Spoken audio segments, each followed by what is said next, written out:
स्वागत है आपका आपके अपने चैनल लर्निंग सिविल टेक्नोलॉजी में। आज के वीडियो में जो हम लोग नक्शा देखने वाले हैं वो है आपका 22 फीट बाई 40 फीट का। यानी कि अगर हम लोग जानना चाहें कि कितने स्क्वायर फीट में ये नक्शा बना हुआ है तो उसके लिए आपको क्षेत्रफल यानी कि एरिया निकालना होगा, और वो यहाँ पे निकाला है मैंने। आप देख लीजिए कैसे निकलेगा एरिया निकालने के लिए आपको ये लेंथ और ये जो ब्रेथ है इससे मल्टीप्लाई कर देना होगा। तो ये 22 फीट है और ये 40 फीट है, तो 22 गुने 40 कर दोगे तो आपका आ जाएगा 880 स्क्वायर फीट। तो 880 स्क्वायर फीट में ये नक्शा आपका बना हुआ है, और इसमें आपको क्या क्या मिलेगा? 3 बेडरूम मिलने वाला है, एक लिविंग डाइनिंग मिलेगा, एक किचन मिलेगा, एक कॉमन टॉयलेट मिलेगा और एक वरांदा आपको मिलेगा।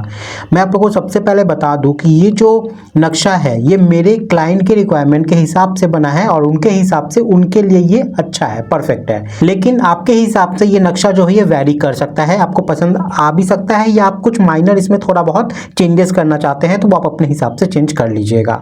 और एक चीज़ मैंने यहाँ पे सारा खिड़की को हटा दिया है, क्योंकि प्लॉट टू प्लॉट वैरी करता है कि किसके किस तरफ में बिल्डिंग खड़ी है, किधर रोड खड़ा है, ये मुझे नहीं पता, इसलिए मैंने सारा खिड़की हटा दिया है। इसमें आप अपने रिक्वायरमेंट के हिसाब से उसमें बैठा लीजिएगा, ठीक है। तो चलिए आज का वीडियो हम लोग शुरू करते हैं। सबसे पहले हम लोग दिशा देख लेते हैं कि इस प्लॉट में दिशा क्या था। तो सबसे पहले ये आपका ईस्ट था, ये आपका ईस्ट हो गया, ये आपका वेस्ट हो गया, ये आपका नॉर्थ हो गया, और ऊपर वाला जो है ये आपका साउथ हो गया, ठीक है। तो आप बोल सकते हो ये जो नक्शा है ये आपका नॉर्थ फेसिंग है, क्योंकि हम लोग इस नक्शे में नॉर्थ की तरफ से इस घर में घुसने वाले हैं। तो चलिए वीडियो को शुरू करते हैं। तो नॉर्थ फेसिंग है, हम लोग यहाँ से गृह प्रवेश कर रहे हैं घर के अंदर में। वीडियो को अंत तक जरूर देखिएगा, मैं पूरा नक्शा तो समझाऊंगा ही, साथ में इसमें कॉलम कहाँ कहाँ बैठाना है, कॉलम का साइज़ क्या रहेगा, अगर आप G+1 बनाते हो तो कॉलम का साइज़ क्या रहेगा, G+2 बनाते हो तो कॉलम का साइज़ क्या रहेगा, वो सब बताऊँगा। दीवार का थिकनेस कितना रखना है वो भी बता दूंगा आप लोग को। दरवाजा का पोजीशन क्या रहेगा, दरवाजा का साइज क्या रहेगा, ये सब बताऊंगा इसमें। तो वीडियो में अंत तक जरूर बने रहिएगा। चलिए गृह प्रवेश करते हैं। तो ये मेन डोर है हमारा। यहाँ से जैसे आप घुसते हो आपको यहाँ एक स्पेस मिल जाता है बरामदा, ठीक है, जहाँ पे आपके गेस्ट वगैरह आएंगे तो यहाँ पे बैठ भी सकते हो। अगर आपका कोई बाइक वाइक है, कुछ छोटा मोटा गाड़ी है, तो उसको आप यहाँ पे पार्किंग भी कर सकते हो, एज अ पार्किंग के लिए भी इसको यूज़ कर सकते हो। तो यहाँ पे आपको बरामदा मिल जाता है, और बरामदा का साइज है यहाँ पे 9 फीट 4 इंची बाई 10 फीट 9 इंची का। 9 फीट 4 इंची आपका यहाँ से यहाँ तक होगा, और 10 फीट 9 इंची आपका ऐसे हो गया पूरा। तो ये आपका बरामदा हो गया, ठीक है। अब यहीं पे देखिए आपको स्टेयर के लिए भी जगह मिल जाता है, ठीक है। इसमें आपका बहुत स्पेस को सेविंग करके बनाया गया है, ताकि आपका बड़ा बड़ा बेडरूम यहाँ पे निकल सके, ज़्यादा बेडरूम निकल सके, ठीक है। तो वो चीज़ देख लीजिएगा। यहाँ पे देख लीजिए स्टेयर यहाँ पे है आपका, और यही स्टेयर आपको आपके फर्स्ट फ्लोर पे ले जाएगा। यहाँ से आपका अप है, ठीक है, ये आपका अप हो गया, मतलब यहाँ से आप ऊपर चढ़ना चालू करोगे।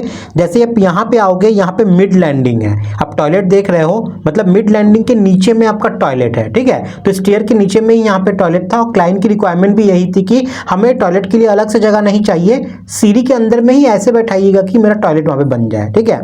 तो जैसे ही लैंडिंग के नीचे उनको टॉयलेट मिल गया यहाँ पे, और लैंडिंग के यहाँ से फिर वापस चढ़ते चढ़ते आप ऊपर चले जाओगे, तो यहाँ पे नीचे आदमी चल सकते हैं, और ऊपर से सीढ़ी का फ्लाइट जो है वो जाएगा। समझ में आ गया। तो ये सीढ़ी के लिए ये पूरा जगह आपको कितना मिलता है, 10 फीट 7 इंची बाई 7 फीट 4 इंची का। 10 फीट 7 इंची पूरा यहाँ से लेके यहाँ तक, और 7 फीट 4 इंची आपका ऐसे हो गया, ठीक है। और ये लैंडिंग पार्ट है, लैंडिंग के नीचे आपका टॉयलेट है, और टॉयलेट का साइज यहाँ पे क्या है 3 फीट 5 इंची ऐसे, और 7 फीट 4 इंची आपका ऐसे हो गया। तो ये आपका टॉयलेट भी हो गया, और यही आपका कॉमन टॉयलेट है, मतलब ये आप तो यूज करोगे ही, साथ में आपके गेस्ट भी इसी टॉयलेट को यूज करेंगे, ठीक है। और कोई टॉयलेट यहाँ पे प्रोवाइड नहीं किया गया है, एक ही रिक्वायरमेंट थी क्लाइंट की। अगर आपकी रिक्वायरमेंट और ज़्यादा है तो आप हॉल से कुछ पोर्शन कट करके किसी बेडरूम के साथ भी आप अटैच कर सकते हो टॉयलेट, ठीक है। तो चलिए बरामदा हो गया, स्टेयर का पार्ट हो गया, टॉयलेट हो गया। अब यहाँ से हम लोग अंदर घुसते हैं। जैसे आप अंदर घुसते हो आपको एक बड़ा सा लिविंग डाइनिंग हॉल मिल जाता है, जहाँ पे आप बैठोगे, आपका सोफा वगैरह रहेगा, टीवी देखना है वो देख सकते हो, खाना वाना खाना है उसके लिए डाइनिंग टेबल लगवा सकते हो, वो सब चीज़ इस स्पेस में आप करोगे। तो ये कितना है टोटल, ये 9 फीट 4 इंची ऐसे हो गया, और 16 फीट 9 इंची आपका ऐसे लंबा में हो गया। तो हॉल काफ़ी अच्छा बड़ा है, आपको अच्छा स्पेस मिल जाता है यहाँ पे। ठीक है, तो ये आपका लिविंग डाइनिंग हॉल हो गया। अब चलिए किचन में आते हैं, किचन को देख लेते हैं। तो ये है आपका किचन, और किचन का साइज़ है 10 फीट 7 इंची बाई 5 फीट 11 इंची का। और किचन काउंटर को देख लो, ये किचन काउंटर है आपका। ठीक है, यहाँ पे फ्रिज वगैरह रखने के लिए अब स्पेस मैंने छोड़ा हुआ है, वो आप देख लीजिएगा। अगर आप चाहते हो पूरा ही काउंटर ले जाओ तो पूरा ही काउंटर ले आना। तो काउंटर का लेआउट मैंने इस हिसाब से रखा है। और आपको ओवन इस दिशा में रखना है। ठीक है, आपको ओवन यहाँ रखना है। क्यों यहाँ रखना है? क्योंकि इस टप का इधर में है। ठीक है, इस टप का इधर में है, तो ओवन को इधर रखिएगा तो अच्छा रहेगा। ठीक है, तो ये किचन हो गया आपका। अब चलिए किचन से बाहर निकलते हैं। यहाँ पे आपको 3 बेडरूम मिलेगा, बेडरूम 1, बेडरूम 2, बेडरूम 3। मैं लिख देता हूँ यहाँ पे बेडरूम 1, बेडरूम 2 और ये है आपका बेडरूम 3।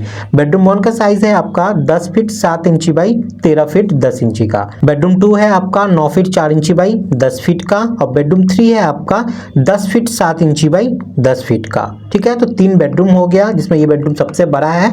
तो ये पूरा नक्शा था अंदर का। अब चलिए हम लोग दीवार, कॉलम वगैरह वो सब चीज़ देख लेते हैं। तो यहाँ पे आप जो वॉल देख रहे हो, ये जो वॉल आप देख रहे हो, ये वॉल का थिकनेस कितना है? जो बाहर की तरफ का वॉल है उसकी चौड़ाई आप देख पा रहे हो, थोड़ा सा मोटा दिख रहा है आपको यहाँ पे। तो इसकी चौड़ाई यहाँ पे एक्सटर्नल वॉल जो है वो 10 इंची का है। ठीक है, बाहर के जितने भी वॉल हैं वो सब 10 इंची के हैं। और अंदर का जो पार्टीशन वॉल आप देख रहे हो, अंदर में जितने भी छोटे छोटे वॉल दिख रहे हो, वो देखिए थोड़ा पतला सा है, यानी कि वो इंटरनल वॉल जो है वो 5 इंची का मैंने यहाँ पे रखा है। ठीक है, अब बात करते हैं कॉलम की, कि यहाँ पे कॉलम कहाँ कहाँ बैठाना है। चलिए वो देख लेते हैं। तो 4 कोना पे 4 कॉलम सबसे पहले बैठा दीजिए। यहाँ पे एक कॉलम, यहाँ पे एक कॉलम, यहाँ पे एक कॉलम और यहाँ पे एक कॉलम। 4 कोना पे 4 कॉलम तो आपका आ गया। ठीक है, अब इस लाइन में यहाँ पे एक कॉलम आपका आ जाएगा और यहाँ पे एक कॉलम आपका आ जाएगा। ठीक है, ये हो गया। अब इस लाइन में आपको यहाँ पे एक कॉलम बैठाना है और यहाँ पे एक कॉलम बैठाना है। ठीक है, यहाँ पे उसके बाद एक कॉलम आपको यहाँ भी बैठाना है। ठीक है, ये नहीं बैठाने से भी चलेगा, लेकिन मैं आपको प्रेफर करूंगा कि बैठाइए, क्योंकि ये किचन है आपका और ये सब जो दीवार है ना, इसके ऊपर लोड आएगा, क्योंकि किचन में आप कैबिनेट वगैरह बनाओगे तो लोड थोड़ा इस पर ज़्यादा रहेगा। ठीक है, ग्राउंड फ्लोर पे मत देखिए, लेकिन अगर आप ऊपर बनाते हो तब तो वो लोड जो है बीम पे जाएगा ना, तो बीम फिर क्या करेगा, कॉलम से उस लोड को ट्रांसफर करेगा। तो यहाँ पे कॉलम डालिएगा तो सही रहेगा। अब इस दिशा में देख लीजिए, यहाँ पे कहाँ कहाँ डालना है। यहाँ पे आपको यहाँ डालना होगा और यहाँ पे डालना है। ठीक है, ये 2 डालोगे तो चल जाएगा। और इस लाइन में आपको यहाँ पे एक डालना है कॉलम, उसके बाद यहाँ पे एक कॉलम डालना है और एक कॉलम आपको यहाँ पे डालना होगा। ठीक है, तो टोटल कॉलम यहाँ पे गिन लेते हैं कितना हो गया। 1 2 3 4 5 6 7 8 9 10 11 12 13 14, टोटल 14 कॉलम यहाँ पे आपका आ रहा है। ठीक है, बहुत कोई सोचोगे कि इस 2 कॉलम को यहाँ पे ओमिट कर दें, तो मेरे हिसाब से मत कीजिएगा, क्योंकि इधर स्टेयर है ना, स्टेयर के लिए आपको यहाँ पे कॉलम डालना जरूरी भी ऐसे हो जाता है। तो वो चीज़ ध्यान में रख के मैंने यहाँ पे कॉलम को बैठाया है। ठीक है, तो टोटल 14 नंबर कॉलम हो रहा है। अब बात करते हैं कितना कॉलम का साइज यहाँ पे होने वाला है। अगर आप G+1 बनाते हो तो सारा कॉलम आपको यहाँ पे 10 इंची बाई 12 इंची का रखना है, और G+2 बनाते हो तो आपको 12 इंची बाई 12 इंची का रखना है। लेकिन मैं आपको रिकमेंड करूंगा ना कि आप G+2 बनाओ या G+1, आप 12 इंची बाई 12 इंची के कॉलम ही रखिए। बहुत ज़्यादा आपका अंतर नहीं आएगा, लेकिन इन फ्यूचर के लिए आप सेफ हो जाओगे। अगर आपको एक्स्ट्रा फ्लोर बढ़ाना है तो आपको सोचना नहीं पड़ेगा उसके लिए। ठीक है, तो ये हो गया। अब हम लोग डोर देख लेते हैं। तो देख लीजिए डोर का साइज यहाँ पे क्या रखना है। सबसे पहले मेन डोर जो है वो आप सिंगल शटर का लगाओगे या डबल शटर का, वो आपके ऊपर डिपेंड करता है। क्योंकि यहाँ पे स्टेयर है तो आप सिंगल शटर ही लगाओगे और वो शटर आपका इधर रहेगा। ठीक है, देखिए ये शटर आपका इधर रहेगा और मतलब ये खुलेगा इस दिशा में ऐसे। और ये साइज कितना रहेगा, ये मिनिमम आपका 3.5 फीट का होना चाहिए, लेकिन स्टैंडर्ड लगाओगे आप तो ये 4 फीट का करना आप। ठीक है, 4 फीट का ये डोर रहेगा। उसके बाद हम लोग बात करते हैं यहाँ पे टॉयलेट में। तो टॉयलेट में आपको यहाँ पे 2.5 फीट का डोर डालना है और ये खुलेगा किधर, ये देख लीजिए आपका शटर इधर रहेगा, ये खुलेगा इधर। ठीक है, उसके बाद किचन में देख लेते हैं। किचन में आपका शटर जो है डोर का वो इधर रहेगा और ये खुलेगा इधर। बेडरूम में आप देख लेते हैं, तो ये बेडरूम में आपका जो शटर है वो इधर रहेगा और ये खुलेगा इस तरीके से। ठीक है, इस बेडरूम में आपका जो शटर है वो रहेगा यहाँ पे और ये खुलेगा इस तरीके से। इस बेडरूम में शटर आपका यहाँ पे रहेगा और ये खुलेगा इस तरीके से।